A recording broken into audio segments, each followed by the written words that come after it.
Man, who doesn't enjoy those old school gaming console startup screens? Hey guys, and welcome to another brand new video.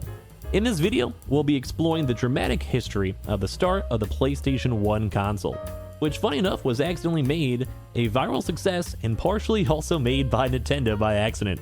If you guys enjoy this style of video, please make sure to leave a like and subscribe, and as well throughout the entire video, please leave your thoughts and comments down below. The story of the PlayStation begins with Ken Kutaragi, who was a Sony executive and part of the hardware engineering division. He was classically nicknamed the father of PlayStation, and this is why. The very first instance of his Nintendo connection came surprisingly from his daughter, who used to love playing games on the Nintendo Famicom. Kutaragi convinced Nintendo to use his SPC 700 sound processor in the Super Nintendo Entertainment System after showing the processor's capabilities. This, and his drive to go work at Nintendo, sparked the concept of the original PlayStation 1. Although, this isn't all just wholesome stories in regards to Kutaragi and his daughter. The very first instance of the big betrayal on how Nintendo essentially helped make the PlayStation itself almost actually led to Kutaragi being fired from Sony due to him working with Nintendo without proper company approval. Although thankfully, current president Norio Oga recognized his potential and wanted to keep him on board. The second bad instance of their business partnership is a little bit more of a doozy. But first, you need to know how the console was made to get the full picture. The PlayStation was originally made in 1988 as an official joint venture between Nintendo and Sony. Nintendo had working floppy disk technology of, who honestly remembers those back in the day, to help complement their current family computer disk system. And since it was working, they obviously want to keep on producing it. Since Sony was already in contract making the SPC 700 processors, Nintendo reached out to Sony to keep working with them, and to make the new console with the CD-ROM add-on named the PlayStation. With the video game growing rapidly, Sony took note.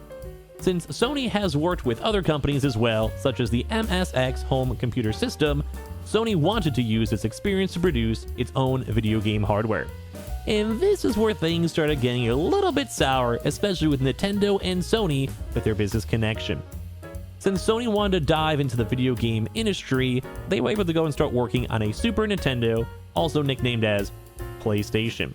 Although initially, Nintendo only wanted the expansion of their own console. And while Sony was trying their best, be a nice, hopeful business partner, they were also trying their best to go and push the best of both worlds. A console was basically being made to utilize both the Nintendo-based game systems as well as the brand new CD gaming storage. And this basically led to a really big whoa moment when it comes over from Nintendo. Well, this is kind of a big issue because this agreement was giving Sony a huge overall market initially. This as well a slightly better product than Nintendo's Super Nintendo Entertainment System, which obviously gave out red flags. Sony had international rights to every single Super Disc title sold, and was also the sole benefactor of licensing with both music and film. And as you guys probably know by now, is even a multi-billion-dollar part of Sony itself, or at least if you guys have seen the good old Uncharted movie and as well as Spider-Man as of recently. You guys can probably make sure that's probably a big reason why a lot of companies don't want to give out licensing rights as easy as Nintendo accidentally did with Sony. So this basically led to a huge panic in regards to Nintendo. The PlayStation was originally supposed to be announced in 1991 at CES, which is just a really big entertainment, basically a technology expo that even actually is still going on as of today. But Nintendo's president at the time, Hiroshi Yamauchi, was scared of Sony's increased leverage in this deal, and then essentially canceled the multi-year contract. Then, right after, took the third major big betrayal between Nintendo and Sony, and which just basically was them canceling their working contract with Sony. And this is basically Nintendo also once again sneaking behind their back, organizing special meetings with Philips, which you guys may actually know is a really big brand name even still to this day. And at that point, as I'm sure you guys can imagine, is one of the biggest slap in the faces you could probably go and get. And has also led to a really big hate wave when it comes to Nintendo. Both when it comes to just normal individual folks, but as well more so on the official business side. And this is also only after the fact that Sony learned about this contract dispute that they were not a part of only literally 2 days before the CES major event was about to go and announce and talk about this product. But even after the PlayStation was announced, Nintendo went on to announce their departure from the PlayStation and how they were officially now working with Philips on the stage itself. One of the biggest updates and biggest basically slap in the faces we've ever seen in the gaming world. But thankfully, Nintendo did not get off scot-free. Now, as you guys know, right now, we are actually on the 5th iteration of the PlayStation console, with many huge successes with the PlayStation 1, 2, 3, and 4, as well as other various handheld markets that, while they may be more on the various ranges of also success, did very well in regards to the PSP, PS Vita, and other various sources, and let alone now all the huge mega media conglomerate in regards to televisions, in regards to cameras, in regards to movies, and also obviously the gaming console, which Nintendo did, thankfully, made actually go and happen. So while that's always kind of going really good for Sony and them basically making a lot of money in regards to their products, Nintendo basically had a little bit of a setback. So basically, as Nintendo's words, as they went and said themselves, stung. It was a huge spark, though, to the PlayStation development. Kutaragi decided that Sony themselves would actually go and continue developing the PlayStation console even after Nintendo's major betrayal. This also had a lot of hype behind it too as well, due to the nature of this heartbreak. In Japanese culture, there's been a very big saying that they always want to be working together. It's a very close-knit island that a lot of also even the government has really big says in. To the point where even right now, Sony themselves have a very close working relationship with even semiconductor factories to basically make sure that their own homegrown Japanese economy will always stay stable and do very well. And that's the point where the government and all these very big businesses basically knew each other just from the very start. Everyone knew Sony, everyone knew Nintendo. So this is basically, once again, for my really bad metaphors, basically finding out one of your really good guy friends cheated on their, well, girlfriends. And at that point, you most of the time usually realize that that guy is not good and you basically want to go and support up the girl itself. And that's what a lot of big businesses did.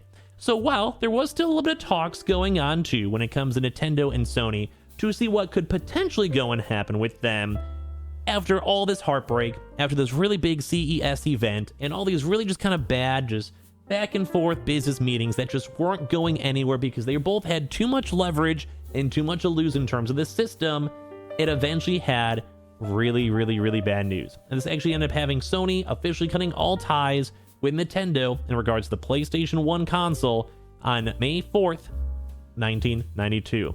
And although, once again, Sony was very adamant on making their console success, many previous consoles, such as the Atari, had loads of failures due to lack of support from third-party developers, and that basically kind of comes down to just a lot of game companies, and a lot of games in general, did not want to go and buy and make and spend and invest all these man hours and production and coding hours into maybe an unproven product where they may not make their money back. Because obviously back in the day when gaming was a little bit more on the lower side, many different types of games obviously could have been good, could have been bad. You never know. It's hard to go find reviews or find different types of YouTube videos or Twitch streams to go and see what was a good game. You never know if it was buggy or broken. But that's almost kind of a thing that kind of worked in people's favor if they had a very good, strong console market and very good success. And that was one really big thing that Sony themselves tried their best to go and focus on. Sony figured this out, and they basically realized that they had to go and utilize and have the support from many different types of third-party developers in really big names to make their console a success. To the point where Sony themselves went door to door in Japan requesting support. And this is from many very big game companies that you guys still would hear of as of even today. Namco, Konami, Williams Entertainment, and all these other various big name companies that are still around today found and supported Sony. They locked in development contracts with Sony, and especially for the PlayStation. So it essentially meant and guaranteed that this console would not be launching without games. And that was a really big issue back in the day. Now, nowadays, there's always those console acquisitions, and also basically people always trying their best to go and fight against each other when it comes to stock. But as of right now, when it's like the 1980s, 1990s, when gaming was just slowly being developed, this was a big issue because there were sometimes consoles being launched with 3 games and then there is nothing for another year. So you're paying a very exorbitant price point just to play 3 different various games, when in theory you can maybe go to an arcade or check out other various things and have more bang for your buck. But that was why Sony itself actually worked. based off the big drama based with Nintendo, they had a lot more support in the gaming universe, but as well, Sony was also a very big company at the time. Some of these also games though too as well were pretty good, you know, back in the day, if you guys ever played on your PlayStation 1 and other various games. And one of the biggest things too is, while you can maybe have third-party games, at some point you do have to go and have your own first party. And Sony actually had a huge major acquisition that basically went and kind of springboarded up to a very successful console that we know as of today, where they even went and spent over $48 million on Psygnosis to go have their very own first party major acquisition. And at that time, Sony was able to go and then purchase an entire full team with over 500 full-time workers, purely just to go and start working really hardcore into the PlayStation 5 console. So with all this put together too, we all know the end result. With this, Sony officially released the PlayStation on December 3rd, 1994. And this was a huge, massive success. With all the stuff we mentioned before, with the drama, with the news with Nintendo, with them actually having third-party support with other huge game developers, and as well with Sony itself being a very huge mega corporation at that point, it was a huge success. With huge queues, lines all throughout the stores, and there's over 100,000 units sold day one. And this is only for the PlayStation 1 console, where it does not have the notoriety that it has even to this day. And with all of that, with over 100,000 units sold in one day, the hype was there. There was over 2 million units sold within the first 6 months. And although other game companies such as Sega and Nintendo were still just a huge focus in the gaming industry and had a lot of very first movers advantage, the PlayStation itself was there to compete day one. It was pretty much an instant day one success, and then later on, as it was launching throughout both the American and European markets, it was finding huge success by working with large retailers that we even know as of today, such as the Walmarts and Targets and Best Buys out there, and also the equivalents too for whoever's maybe around there, you know, the good old Kmarts and such, and also with them driving huge marketing campaigns and spending millions of dollars to make sure you guys knew where to go and buy and play your game consoles on. It was basically developing its own brand new unique market share. And with all of that, that's essentially just the big story of how Nintendo accidentally went and made the PlayStation console. And even though we had all this gaming drama back in the day with CES and all this internal drama and all these complications, thankfully now to this day we now have 3 major mega corporations that are also all working out there trying their best to make as many games for all of us out there. Now once again though, it does kind of make me be a little bit more on the curious side of how the world may have turned out if Nintendo itself kind of kept the PlayStation, and well, would the gaming world still turn out the way you guys think it would be as it is right now?